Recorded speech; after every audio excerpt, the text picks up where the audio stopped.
Okay, I'm continuing on with what I was just reading in the previous video, Illuminati 666 by William Hosea Sutton. Adam Weishaupt was a professor of canon law at Ingolstadt, and he was also an ex-Jesuit priest. Posing at first as a religious reformer and a liberal in politics, he attracted many to his political movement, which was also known as republicanism. He adopted the Jesuit system of espionage, introduced witchcraft to his followers, and developed a fraternity within his political movement that was akin to Freemasonry. After he formed his organization with financial backing from the House of Rothschild, he adopted the name Illuminati. They also became known as freethinkers, the Enlightened Ones, or the Enlightenment, names given before Weishaupt's time to the 17th century French writers with an atheistic, anti-Christian slant. In Germany before May 1st, 1776, they were the German rationalists or humanists. They too promoted atheism and openly attacked Christianity and all religions as false, foolish, and weird. Adam Weishaupt taught his disciples that the Illuminati are the only members of the human race who are truly enlightened and know, quote, what it's all about, unquote. Weishaupt had his followers believing that they were to be the cream of the intelligentsia, or the only people with the mental capacity, the knowledge, the insight, and understanding necessary to govern the world and bring peace. However, only a few of his chosen members actually know Weishaupt personally, and he was regarded by those who had not seen him almost as a god. Gerald B. Winrod, D.D., in his booklet, quote, Communism, Prophecy, History, America, unquote, compiled documented proof of how Adam Weishaupt cleverly concealed his identity and became the most powerful figure of his day. Gerald Winrod explains how Weishaupt set in motion forces that actually destroyed millions of lives and left his mark of evil to be felt in all future generations without even being heard of by most people. Winrod, on page 45 of his book, quotes from a letter that Adam Weishaupt wrote to an intimate friend, quote, My circumstances necessitate that I should remain hidden from most of the members as long as I live. I am obliged to do everything through 5 or 6 persons, unquote. On another occasion, he said, quote, One must show how easy it would be for one clever head to direct hundreds of thousands of men, unquote. Again, he wrote, quote, I have 2 immediately below me into which I breathe my whole spirit, and each of these 2 has again 2 others, and so on. In this way, I can set 1,000 men in motion and on fire in the simplest manner, and in this way one must impart orders and operate on politics, unquote.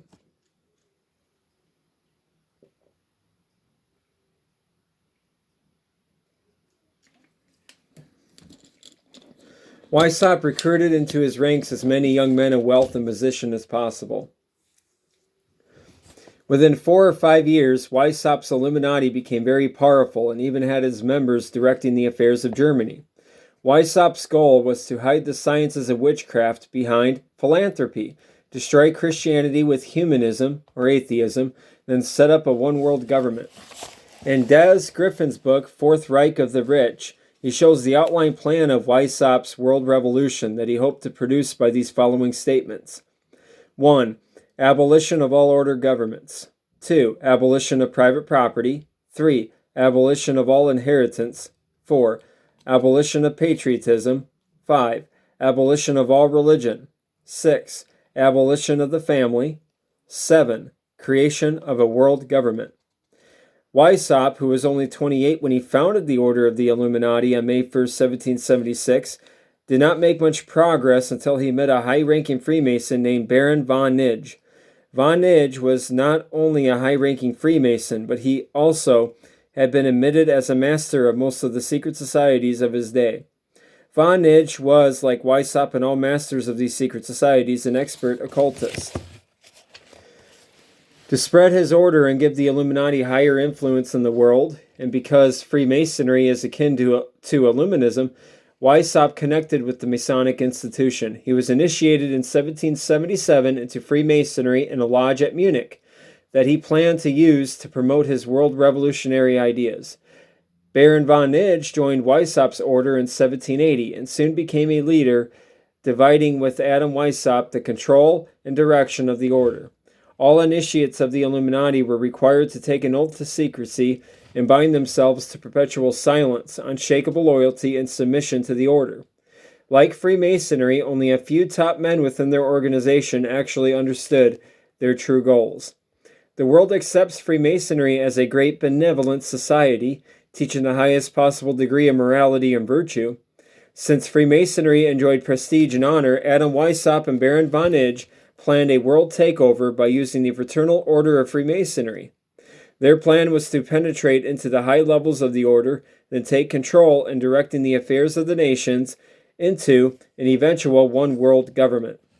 However, since papal Christianity was both church and state, and had been the dominating power that Satan used to control the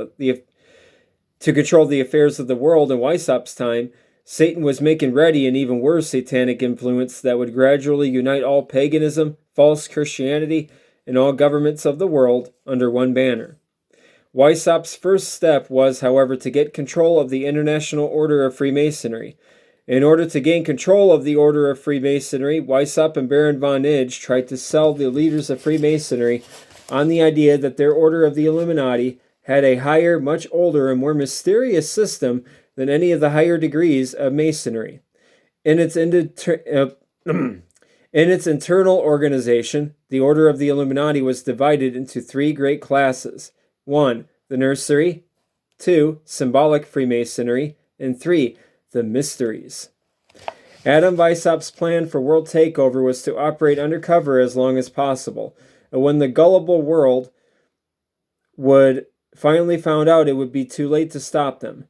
The Illuminati was to be a secret society within the secret society of the Freemasons. And to stay hidden from the vast population, Adam Weishaupt and his co-conspirators selected for themselves code names, such as Spartacus for Weishaupt, von Ige became Philo, and Herr von Zwack was called Cato. The Illuminati also tried to hide their location as they traveled in different countries, spreading their poison. They did this by using code names to communicate where they were. For instance, Ingolstadt, Germany, where their organization originated, was given the fictitious name of Eleusis. Austria was Egypt. Munich was called Athens, and Vienna was Rome. The Illuminati invented its own calendar, and the names of the months were also given code names, such as Dimeh for January, that's spelled Dimeh, and Bemeh for February, that's Bemeh. Because of Martin Luther's rejection of the Roman Catholic Church in 1517 and the corruption and strife within the Roman Catholic Church itself, the papacy lost a great deal of its authority to dictate to the world. Before Adam Weishaupt formed his Order of Illuminati in 1776, free thinking or the encyclopedists were already preaching a philosophy against the tyranny and fanaticism of the Roman Catholic Church. One such voice heard in the third quarter of the 18th century was a French author, philosopher, and apostle of free thought, liberty, named Voltaire. Born 1694, died 1778. Even though the Roman Catholic Church lost much of its power before 1798, when Pope Pius VI was dethroned, Voltaire still lived in an age when the press did not exist, thought was not free, and men were not equal before the civil law. Although professing belief in a supreme being or a God, he denied the existence of Jesus Christ and the authority of the Bible. He became a staunch opposer of papal Christianity and helped to promote the encyclopedias. That's in a language that I don't. Well, anyways, yeah. It's in a different language. It's encyclopedist, whatever, but basically, encyclopedia. There you go. To which he was a contributor and which is known to us today as the Encyclopedia. There you go. Like Weishaupt, Voltaire, whose real name was Jean-Francois Arouet, his last name is spelled Arouet. Voltaire, anyways, was educated by the Jesuits, but later turned against Catholicism and helped promote the philosophy of Enlightenment, Illuminism, to combat papal Christianity. From the Dictionary of Philosophy and Psychology, Baldwin, we will read we will read where the philosophy of the encyclopedists and that of the illuminists became fused into the same movement working to cause the French Revolution. Quote, "For the encyclopedia was more than a great dictionary of sciences, arts, and trades. It was conceived in the spirit of the Illumination movement, and it carried the principles as well as the results of the new thinking into the culture of the time. Thus it became at once a storehouse of information and a revolutionary force." Unquote. Direct Dictionary of Philosophy and Psychology, Baldwin, the Macmillan Company, page 322. There was an army of writers used by Lucifer in the 18th century to poison the minds of the French people against Christianity as a whole nation. Voltaire once boastfully said, quote, "I am weary of hearing people repeat that 12 men established the Christian religion. I will prove that one man may suffice to overthrow it." Unquote. Actually, the ideas of the Enlightenment, Illuminati, was a continuation of the Renaissance that was borrowed from the Greek philosopher Plato, 427 to 347 BC. Weishaupt's idealism was borrowed also from such writers in the 17th century as Descartes and Bayle, spelled B-A-Y-L-E, in France, Grotius in Holland, Leibniz in Germany.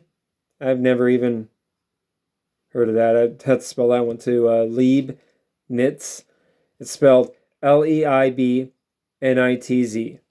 And Locks in England. In the early 18th century, writers such as Newton and Hume in England,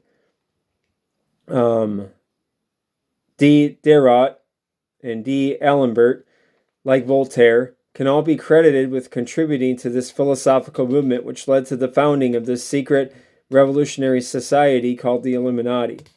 In the United States, Benjamin Franklin, who knew Voltaire, was a leading figure in the Enlightenment, and, ironically enough, the ideas of this movement formed the background of the Declaration of Independence.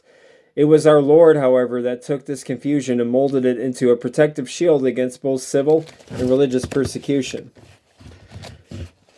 Now, coming back to the prophecy about the Illuminati making avowed war on the Bible, two witnesses, we read in Revelation chapter 11, verses 9 through 12, quote, "And they of the people and kindreds and tongues and nations shall see their dead bodies 3 days and a half, and shall not suffer their dead bodies to be put in graves. And they that dwell upon the earth shall rejoice over them, and make merry, and shall send gifts one to another, because these two prophets tormented them that dwelt on the earth. And after 3 days and a half, the Spirit of life from God entered into them, and they stood upon their feet, and great fear fell upon them which saw them. And they heard a great voice from heaven, saying unto them, Come up hither. And they ascended up in a cloud, and their enemies beheld them." Unquote. There may have been many minor reasons why France became a habitation of atheists during the French Revolution with its 3.5-year reign of terror. However, it actually began because of Roman Catholic suppression of the Scriptures. Christ was not preached as set forth in the Gospel. It was just the opposite. Jesus was misrepresented among the vast multitudes in France, which led to Christianity being prohibited by state law. Because of the false presentation of the Gospel by the papacy, the suppression of the Scriptures, the tyranny and fanaticism of the papacy, an army of atheists was able to gain sympathy for their cause, and the beast that ascended out of the bottomless pit was able to make war on the Bible, or two witnesses, and overcome it. Here we find the reason the papacy lost its dictatorial power. This set the stage for not only destroying Christianity in France at that era of time, but also set the stage for the forces of France to march into Vatican City and dethrone the Pope when Napoleon came on the scene after the Revolution. Writers have hailed the French Revolution as the dawning of a new era, but it actually was the birth of another terrible deception of the seven-headed dragon, Lucifer, to destroy millions of human lives. When Lucifer saw that the papacy's power was coming to an end as predicted in Daniel chapter 7, verse 25, he simply raised up another movement to destroy man that would continue until the papacy's power is restored as predicted in Revelation chapter 13, verse 3, which we will later study.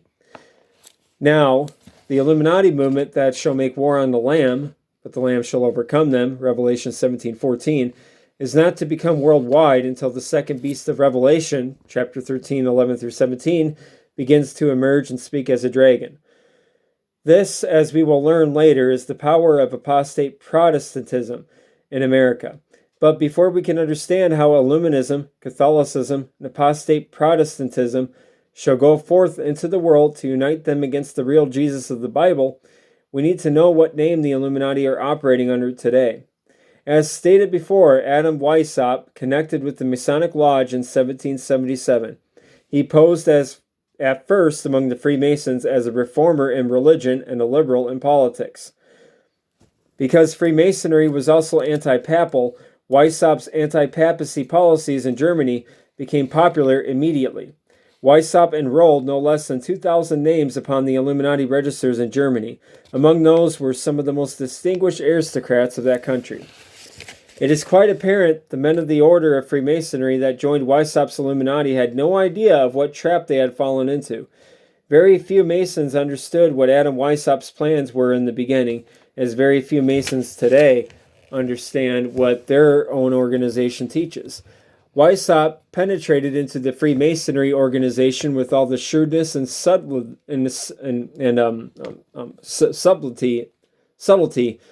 that he learned from once being a Jesuit priest. Take one last drink here.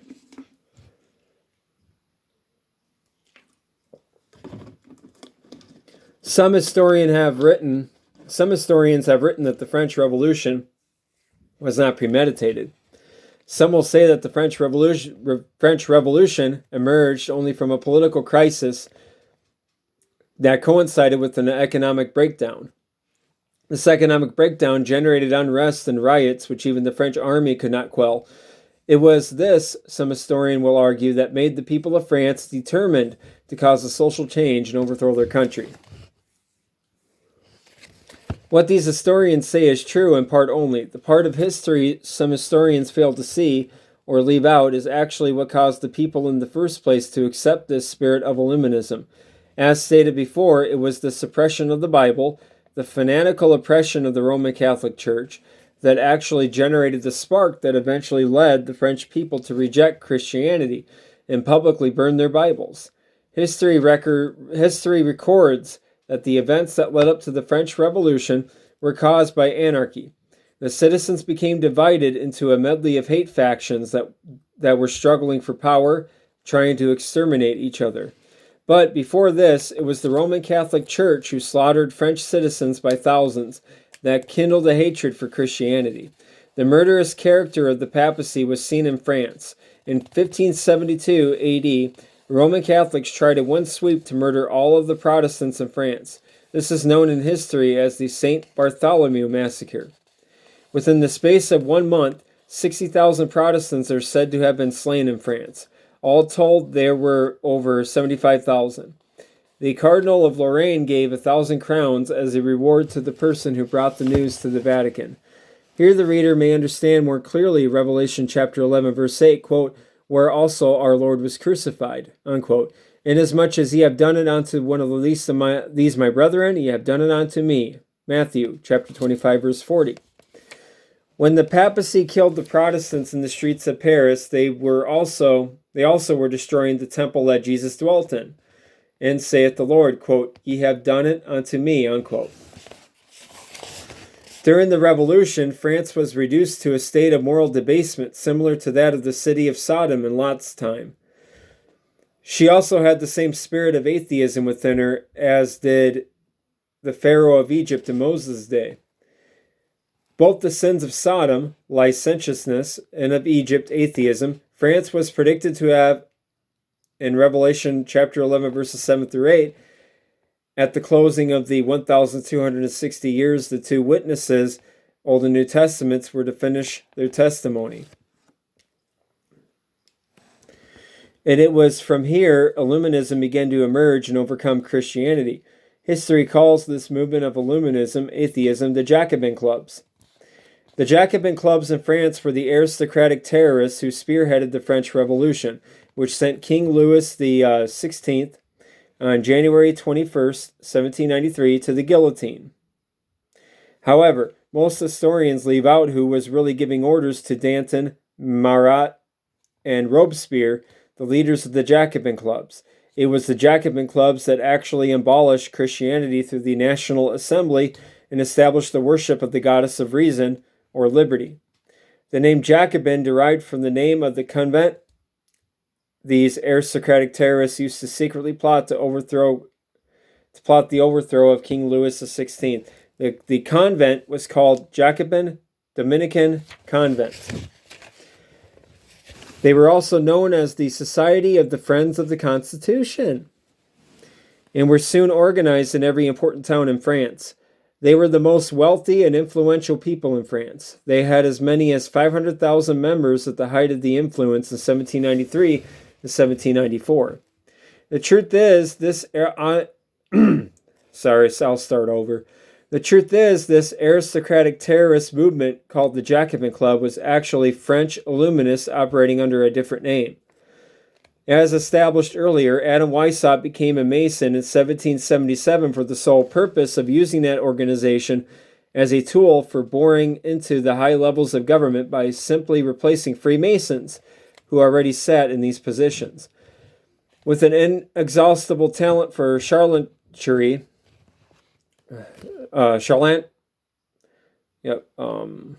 sorry, I'm having trouble pronouncing today. I think I'm just really tired.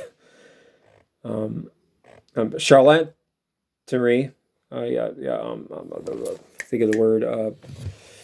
It's derived from charlatan. Yeah, with an inexhaustible talent for being a charlatan, and a well-planned system of espionage, Weishaupt's disciples infiltrated into the high levels of the governments in Germany, France, and England, Belgium, Holland, Denmark, Sweden, Poland, Hungary, and Italy.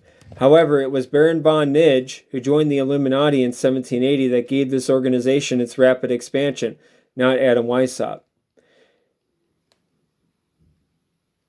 Freemasons, like all secret societies, choose to remain obscure and do not like to attract attention. Because the Illuminati was a secret society within the secret society of Freemasonry, even though they had penetrated into the high levels of Europe, very few indeed ever heard of them. However, shortly before the revolution took place in France, two hard blows would land on the heads of Adam Weishaupt and his co-conspirators. The Freemasons were not long in hearing rumors about the true nature of Weishaupt's plans to capture their whole organization.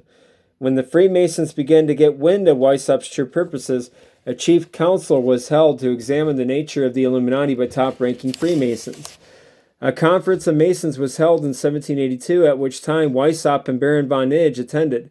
But it wasn't until Weishaupt and von Nidge had a falling out that led to Baron von Nidge leaving the order that Weishaupt began to have exposure and a threat of eternal strife within the Illuminati. A contest between Weishaupt and Baron von Nidge about who was to be the Rex, or king of this secret revolutionary movement, was the real motive for Baron von Nidge leaving it. After Baron von Nidge left the Illuminati, the hardest blow to Weishaupt's Luciferian conspiracy was received in 1785. One of Weishaupt's co-conspirators, named Lanz, was struck by lightning while en route from Frankfurt, Germany, to deliver documents to Robespierre, the head of the Jacobin clubs at that time.